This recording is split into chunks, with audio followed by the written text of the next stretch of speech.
కాంబోడియా వైపుకి పంపించింది. అది చూడండి ఒకసారి, కాంబోడియా గగనతలంపై థాయిలాండ్ పంపించిన F-16 యుద్ధ విమానాలు అక్కడ బాంబులను కురిపిస్తున్నటువంటి దృశ్యాలు మీరు చూస్తూ ఉన్నారు. ఈ వివాదం ఎటువైపుకి దారితీస్తుంది అనే ఆందోళన కనిపిస్తుంది. అక్కడ మ్యాప్లో కూడా మీరు చూడొచ్చు, థాయిలాండ్ మ్యాప్ను కూడా మీరు చూడొచ్చు, అలాగే కాంబోడియా మ్యాప్ను కూడా మీరు చూడొచ్చు. విస్తీర్ణంలో థాయిలాండ్ చాలా పెద్దది, కాంబోడియా థాయిలాండ్ కంటే చాలా చిన్న దేశం. జనాభా పరంగా కూడా థాయిలాండ్ కాంబోడియా కంటే ఎక్కువ పాపులేషన్ ఉన్న దేశం. సుమారు 8 కోట్ల వరకు అక్కడ జనాభా ఉంటుంది. థాయిలాండ్లో 1.5-2 కోట్లకు మధ్యలోనే ఇక్కడ జనాభా ఉంటారు. కానీ ఈ 2 శివాలయాల విషయంలో మాత్రం ఎప్పటి నుంచో, వందల సంవత్సరాల నుంచి ఆ వివాదం కొనసాగుతూనే ఉంది. చూడండి ఒకసారి, ఇదిగో థాయిలాండ్ ప్రయోగించిన బాంబర్లు వేసినటువంటి బాంబులతో అక్కడ ఎటువంటి విధ్వంసం జరుగుతుందో మీరు బిగ్ టీవీ స్క్రీన్ పైన చూడొచ్చు. ఇది కాంబోడియాలో థాయిలాండ్ ఇప్పుడు ఏకంగా యుద్ధ విమానాలను పంపించి మరి అక్కడ విధ్వంసానికి పాల్పడింది. ఇటు కాంబోడియా కూడా తన దగ్గర ఉన్న యుద్ధ ట్యాంకులను ఉపయోగించి థాయిలాండ్ వైపు, కాంబోడియా నుంచి థాయిలాండ్ వైపు దూసుకు వెళ్తున్న శతజ్ఞులను కూడా మీరు చూడొచ్చు. యుద్ధ ట్యాంకులను ఉపయోగించి అటువైపు షెల్స్ని ప్రయోగిస్తూ ఉంది. కానీ థాయిలాండ్ మాత్రం ఏకంగా యుద్ధ విమానాలను కాంబోడియా వైపు పంపించి గగనతల దాడులకు సిద్ధమవుతుంది, గగనతల దాడులకు పాల్పడుతుంది. ఒక యుద్ధ విమానాన్ని కూడా అక్కడ కూల్చివేసిన దృశ్యాన్ని కూడా మీరు బిగ్ టీవీ స్క్రీన్ పైన చూడొచ్చు. అక్కడ 2 యుద్ధ విమానాలు వెళ్ళాయి, ఒక యుద్ధ విమానం అక్కడ కూలిపోయిన పరిస్థితి కూడా మనకి కనిపిస్తుంది. ఇప్పటికే 20 మందికి పైగా మృతి చెందినట్టుగా తెలుస్తోంది. దీని ప్రభావం ఏ విధంగా ఉంటుంది, ఈ యుద్ధం ఎటువైపుకు దారి తీస్తుంది అనే ఆందోళన కనిపిస్తుంది.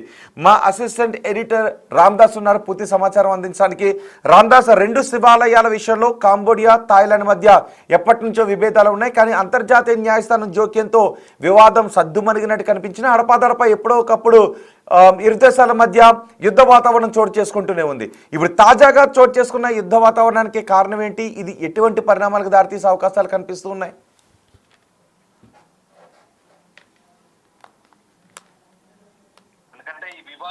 ఫ్రెంచ్ వాడు పరిపాలించినప్పుడు పోతూ ఇద్దరి దేశాల మధ్య ఓ సరిహద్దు రేఖ గీచుకుంటూ పోయాడు. దాంట్లో ఈ ప్రేవ్ విహార్ అనేది ఒక హిందూ దేవాలయము. సో అది కాంబోడియా వైపు వచ్చింది. సో దాంతో అప్పటి నుంచే వివాదం చెలరేగుతుంది. తాజాగా అది 1954 తర్వాత కాంబోడియాకి ఎప్పుడైతే స్థాయి స్వాతంత్రం వచ్చిందో అప్పుడు అదంతా కూడా దాని ఆధీనంలోకి వచ్చింది, దాని ఆధిపత్యంలోకి వచ్చింది. వాస్తవానికి ప్రేవ్ విహార్ అనేది ఒక సంస్కృతి వర్డ్ అది.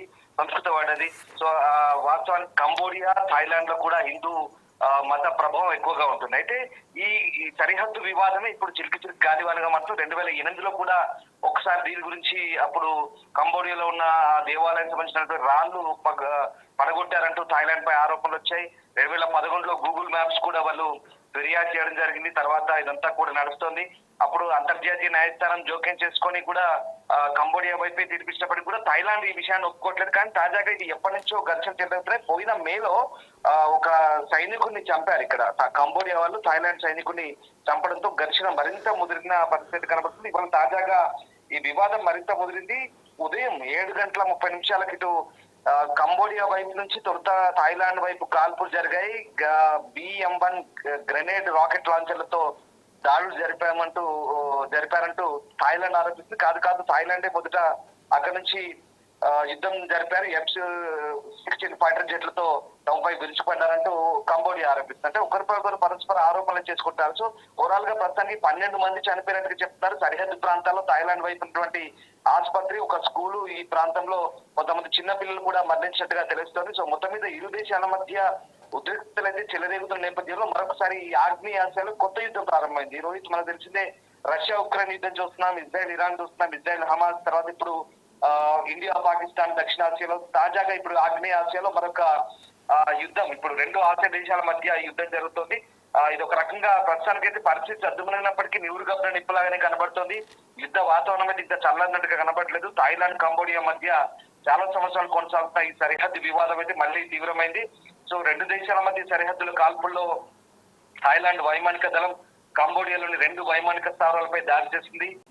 అలాగే కంబోడియా సైనిక స్థావరాలు పూర్తిగా ధ్వంసమైనట్టుగా కూడా చెప్తున్నారు. F-16 జెట్లతో ఈ దాడులు నిర్వహించిన పరిస్థితి కనబడుతుంది. సో ఇటు థాయిలాండ్ లో కంబోడియా జరిగిన దాడులు, థాయిలాండ్ లో గ్యాస్ స్టేషన్ ధ్వంసమైంది, ఒక ఆసుపత్రి ధ్వంసమైంది. రామ్దాస్, నిజానికి ఇరు దేశాలు కూడా పర్యాటక దేశాలు, పర్యాటకులు ఎక్కువగా వెళుతూ ఉంటారు. ఇప్పుడు అలాంటి దేశంలో భారతీయులు కూడా అక్కడికి ఎక్కువగా వెళుతూ ఉంటారు. ఇప్పుడు ఆ రెండు దేశాలు యుద్ధం చేసుకుంటూ ఉంటే, రెండు దేశాలు ఒకరిపైన ఒకరు బాంబులు విసురుకుంటూ ఉంటే అక్కడికి వెళ్ళే పర్యాటకులపై దీని ప్రభావం ఎలా ఉండే అవకాశం ఉంటుంది? డెఫినెట్ గా ఇప్పటికీ అమెరికా కూడా తన పౌరులకు ఒక అడ్వైజరీ జారీ చేసింది. థాయిలాండ్, కంబోడియా దేశాల మధ్య యుద్ధం ప్రారంభమైన నేపథ్యంలో టూరిస్టులు ఎవరు కూడా అక్కడికి వెళ్ళొద్దు, ఆ దేశాలకు ప్రస్తుతం పర్యటనలు రద్దు చేసుకోవాలి, ట్రావెలింగ్ క్యాన్సిల్ చేసుకోవాలంటూ అమెరికా చెప్తోంది. మిగతా కొన్ని పశ్చిమ దేశాలు కూడా అదే అలర్ట్స్ జారీ చేస్తున్న పరిస్థితి కనబడుతుంది. అమెరికన్ ఎంబసీ అయితే తన పౌరుల కోసం ఇప్పటికే ఈ ట్రావెల్ అడ్వైజరీ జారీ చేసింది. ఇక దాంతో పాటు ముఖ్యంగా ఈ కంబోడియాలో అతిపెద్ద హిందూ దేవాలయం ఉంది.